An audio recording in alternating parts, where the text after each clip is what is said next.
আচ্ছা, কম্পিউটার কি সত্যি তার স্পিডের শেষ সীমায় পৌঁছে গেছে, নাকি আরও ফাস্ট হওয়ার কোনো গোপন রাস্তা এখনও বাকি আছে? চলুন আজ সেই রহস্যটাই ভেদ করা যাক। আমরা দেখব কিভাবে প্রসেসর ডিজাইনের পুরনো সব নিয়ম ভেঙে চুড়ে একটা নতুন দারুণ শক্তিশালী প্যারালেল যুগের দরজা খুলে যাচ্ছে। একবার ভাবুন তো, বছরের পর বছর ধরে আমাদের কম্পিউটারগুলো যেন একটা জাদুর মতো ফাস্ট থেকে ফাস্টার হয়েছে। প্রতি বছরই নতুন আরও পাওয়ারফুল চিপস। কিন্তু এই দৌড় কি সারা জীবন চলতে পারে? একটা সিঙ্গল প্রসেসরের স্পিড বাড়াতে গিয়ে আমরা কি একটা অদৃশ্য দেওয়ালে ধাক্কা খেতে চলেছি? একটা সময় ছিল জানেন, যাকে বলা হতো সফটওয়্যার ডেভেলপারদের ফ্রি লাঞ্চের যুগ। কোনো কোড না বদলেই শুধু নতুন হার্ডওয়্যার কিনলেই তাদের সফটওয়্যার দ্বিগুণ স্পিডে চলত।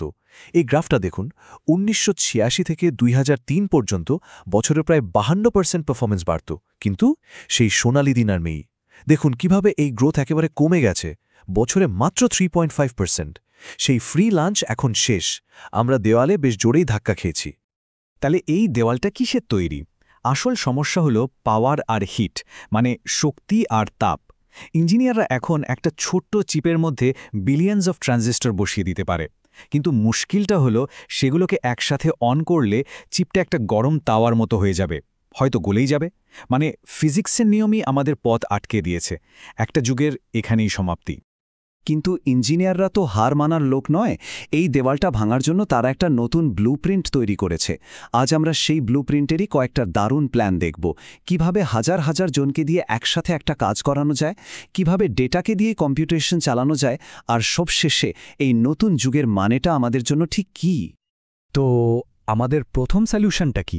যদি একজন কর্মীকে আরও দ্রুত বানানো না যায়, তাহলে হাজার হাজার কর্মীর একটা বিশাল বাহিনী ব্যবহার করতে হবে। ধরুন, একটা বিয়ের বাড়ির জন্য এক বিশাল হাঁড়ি কলকাতা বিরিয়ানি রান্না করতে হবে।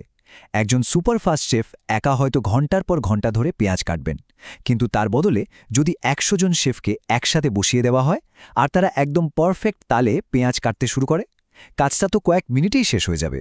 কম্পিউটিংয়ের নতুন কৌশলটাও ঠিক এটাই। টেকনিক্যাল ভাষায় এই পদ্ধতির নাম হল সিমডি, সিঙ্গল ইনস্ট্রাকশন মাল্টিপল ডেটা। নামটা একটু ভারী শোনালেও আমাদের বিরিয়ানির গল্পের মতোই সহজ। হেড শেফের একটাই নির্দেশ, পেঁয়াজ কাটো, এটা হলো সিঙ্গল ইনস্ট্রাকশন। আর ১০০ জন শেফ ১০০টা আলাদা পেঁয়াজের ওপর মাল্টিপল ডেটার ওপর একই কাজ শুরু করে দিল। নির্দেশ একটা, কিন্তু কাজ হচ্ছে হাজার হাজার ডেটার ওপর। দারুণ না ব্যাপারটা? এই সিমডি আইডিয়াটাই কিন্তু নানা রূপে আমাদের কম্পিউটারে লুকিয়ে আছে। কখনো এটা বিশেষ ভেক্টর প্রসেসর হিসেবে কাজ করে, কখনো বা আমাদের নর্মাল সিপিইউর ভেতরেই ভিডিও বা অডিও প্রসেসিংয়ের জন্য ছোট ছোট সৈন্যের দল হিসেবে থাকে। আর এর সবচেয়ে শক্তিশালী রূপ কোনটা জানেন? সেটা হলো জিপিইউ, আমাদের গেমিং বা এআইয়ের পেছনে থাকা হাজার হাজার করে সেই বিশাল সেনাবাহিনী। তাহলে যে পদ্ধতিতে একটা নির্দেশে হাজার হাজার ডেটার ওপর একসাথে কাজ করা হয়, সেই পদ্ধতির নামটা কি ছিল জানো? বেশ, এবার আমরা দ্বিতীয় কৌশলের দিকে এগোব, আর এটা কম্পিউটেশন নিয়ে আমাদের চিন্তাভাবনাকেই একেবারে বদলে দেয়। এবার একটা অন্য সিনারিও ভাবুন। দুর্গাপুজোর প্যান্ডেলে অঞ্জলি দেওয়ার লম্বা লাইন। আমাদের হাতে একটা খালি থালা এলো, আমরা তাতে একটা ফুল দিলাম আর পরের জনের দিকে এগিয়ে দিলাম। সে তাতে একটা বেলপাতা দিল, তার পরের জন ধূপকাঠি দিল। এখানে কিন্তু কেউ নির্দেশ দিচ্ছে না, তাই না? থালাটা অর্থাৎ ডেটা যখন যার কাছে আসছে, সে তখনই নিজের কাজটা করছে। এখানে ডেটাই যেন কাজের ফ্লোটাকে কন্ট্রোল করছে। আমাদের অঞ্জলির লাইনের এই আইডিয়া থেকেই তৈরি হয়েছে ডেটা ফ্লো আর্কিটেকচার। এখানে কোনো বস বা ম্যানেজার নেই যে একের পর এক অর্ডার দেবে, বরং কাজগুলো অপেক্ষা করে। যখনই তার দরকারি ইনপুট ডেটা অঞ্জলির থালা এসে পৌঁছায়, তখনই সে নিজের কাজটা করে ফেলে। অর্থাৎ ডেটার ফ্লো বা স্রোতই এখানে পুরো সিস্টেমটাকে চালায়। এর সবচেয়ে বিখ্যাত উদাহরণ হল গুগলের টিপিইউ বা টেন্সর প্রসেসিং ইউনিট। এটা একটা ডোমেইন স্পেসিফিক আর্কিটেকচার। এর মানে হলো এটা সব রকম কাজ করার জন্য বানানো হয়নি। এটা শুধু একটা বিশেষ কাজের নিউরাল নেটওয়ার্ক আর এআই কম্পিউটেশনের জন্য বানানো হয়েছে। ভাবুন, এটা যেন এআই এর জন্য স্পেশালি তৈরি করা একটা হাই স্পিড অ্যাসেম্বলি লাইন। তাহলে আসল পার্থক্যটা কি দাঁড়ালো? একটা সাধারণ সিপিইউ হলো একজন মাল্টি ট্যালেন্টেড শেফের মতো, যে বিরিয়ানি থেকে শুরু করে চাইনিজ সবকিছুই বানাতে পারে। কিন্তু একটা ডেটা ফ্লো আর্কিটেকচার যেমন টিপিইউ হলো একটা পিৎজা ফ্যাক্টরির অ্যাসেম্বলি লাইনের মতো, যা শুধু পিৎজা বানায়, কিন্তু ঘণ্টায় হাজার হাজার পিৎজা অবিশ্বাস্য স্পিডে আর পারফেক্টভাবে বানাতে পারে।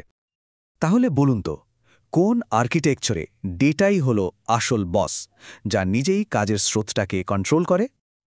আচ্ছা, আমাদের কাছে এখন হাজার হাজার সৈন্যের বাহিনী মানে সিমডি আর দক্ষ অ্যাসেম্বলি লাইন মানে ডেটা ফ্লো তো আছে, কিন্তু এদেরকে চালাবে কে, নির্দেশটা দেবে কে? একটা বিশাল সেনাবাহিনীকে কন্ট্রোল করার জন্য একজন জেনারেলের দরকার হয়, যার কাছে একটা যুদ্ধ পরিকল্পনা বা স্ট্র্যাটেজি থাকে। কম্পিউটিংয়ের দুনিয়ায় এই জেনারেল আর যুদ্ধ পরিকল্পনার কাজটা করে এই তিনজন: প্রোগ্রামিং মডেল, ল্যাঙ্গুয়েজ এবং কম্পাইলার। এখানে দুটো কোডের দিকে তাকান। বাঁদিকেরটা হলো সাধারণ সি কোড, যেখানে একটা ফর লুপ কচ্ছপের মতো একটার পর একটা কাজ করে যাচ্ছে, আর ডান দিকেরটা হলো কুডা কোড। এখানে দেখুন কোনো ফর লুপ নেই, কারণ এখানে হাজার হাজার থ্রেড বা কর্মী একসাথে রকেটের গতিতে কাজ করছে। ডান দিকের ওই জটিল লাইনটার মানে খুব সহজ, প্রত্যেকটা কর্মী নিজের আইডি কার্ড দেখে বুঝে নিচ্ছে যে তাকে ঠিক কোন ডেটার উপর কাজ করতে হবে। একজন একটা কাজ করছে না, হাজার হাজার কর্মী একসাথে হাজারটা কাজ করছে। তাহলে এই তিনটি জিনিস একসাথে কাজ করে। প্রোগ্রামিং মডেল হলো জেনারেলের যুদ্ধ পরিকল্পনা, ল্যাঙ্গুয়েজ হলো সেই ভাষা যে ভাষায় জেনারেল অর্ডার দেন, আর কম্পাইলার হলো সেই দুভাষী যে জেনারেলের অর্ডারগুলোকে সৈনিকদের ভাষায় ট্রান্সলেট করে কাজটা বুঝিয়ে দেয়। তাহলে মনে আছে তো প্রোগ্রামারদের সেই জেনারেল, ভাষা আর দুভাষীর টিমটাকে কি বলে, যারা এই বিশাল প্যারালাল হার্ডওয়্যারকে চালায়? আমরা প্রায় শেষের দিকে চলে এসেছি। চলুন এই সব কিছুকে একসাথে মিলিয়ে দেখি যে কম্পিউটিংয়ের ফিউচারটা আসলে কোন দিকে এগোচ্ছে। বিশেষজ্ঞরা একটা দারুণ কথা বলছেন। তারা বলছেন আমরা কম্পিউটার আর্কিটেকচারের এক নবজাগরণ বা রেনেসার যুগে প্রবেশ করছি।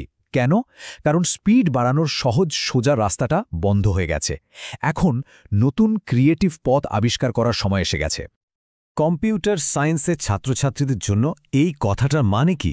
এর মানে হলো ফিউচারের দরজাটা এখানে।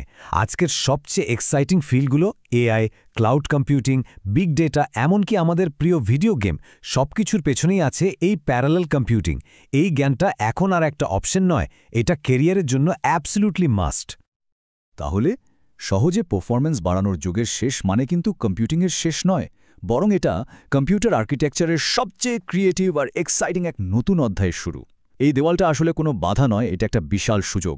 ভবিষ্যৎ তাদের হাতেই থাকবে যারা এই নতুন প্যারালাল বিশ্বকে নিজেদের মতো করে ডিজাইন করতে, তৈরি করতে এবং প্রোগ্রাম করতে শিখবে। আর সেই ভবিষ্যৎ গড়ার কারিগর কিন্তু আমরাও হতে পারি।